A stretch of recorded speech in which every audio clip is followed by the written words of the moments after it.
Hard to believe, but the Eccles Sport is Swift Group's idea of an entry-level van. There are two more ranges above it, the Eccles SE and the Continental. It's not all about looks and no substance either. The Eccles Sport has the same body as the SEs, the same graphics and the same alloy wheels. It sits on the same Alco chassis as well.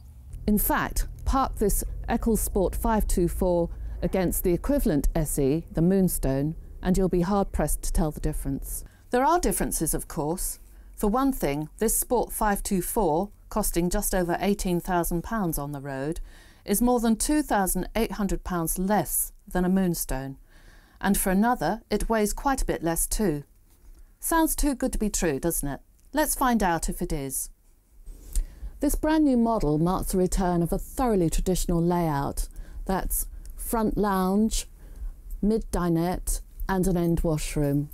But it's still clearly a big seller. The pale furniture really looks cool, but it's made more cosy by the chocolate upholstery and the bright curtains.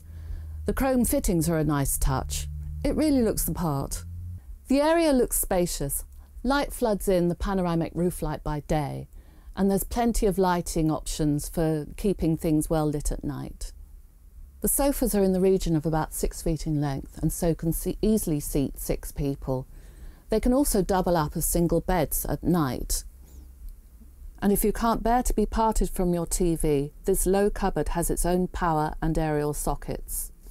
The side dinette looks quite separate to the main lounge area, thanks largely to the thoroughly modern wall covering that extends up into the locker. It's an ideal spot for children to play, read or listen to music, so it's a bit of a shame that there's no power socket here for a mobile phone or an MP3 player.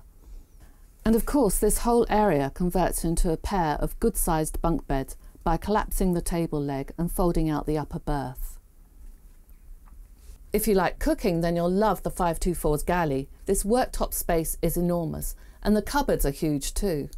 The sink is a sensible pale cream in colour, the better to mask scratches, and the monoblock mixer tap is big enough to accommodate the bulkiest of kettles. The cooker has a dual fuel hob, separate oven and grill, and there's a very stylish microwave which is perhaps set just a little bit too high. I love the 524's end washroom. It's immediately obvious why this layout has made a comeback for 2015. Much like the kitchen, it's huge.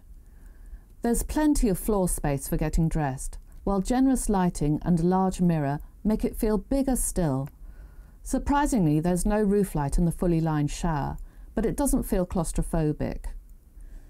Hanging space in the double-fronted wardrobe is compromised just a little, but only because of the plentiful lower shelving. There's more storage under the basin, together with an open shelf, and another over the frosted window. Earlier on, we asked whether the SE Sports range was too good to be true. It looks much the same as the dearer SE. It costs less, it weighs less, and has a more contemporary interior. For an entry-level van, it seems to hold all the aces. It works equally well as a 2 or a 4-berther, and washroom and kitchen space are unusually generous. So what's the catch? It's simple. There are no fixed beds in here, so you have to make them up every single night. But if that doesn't fill you with horror, then this Caravan is one that you really should consider.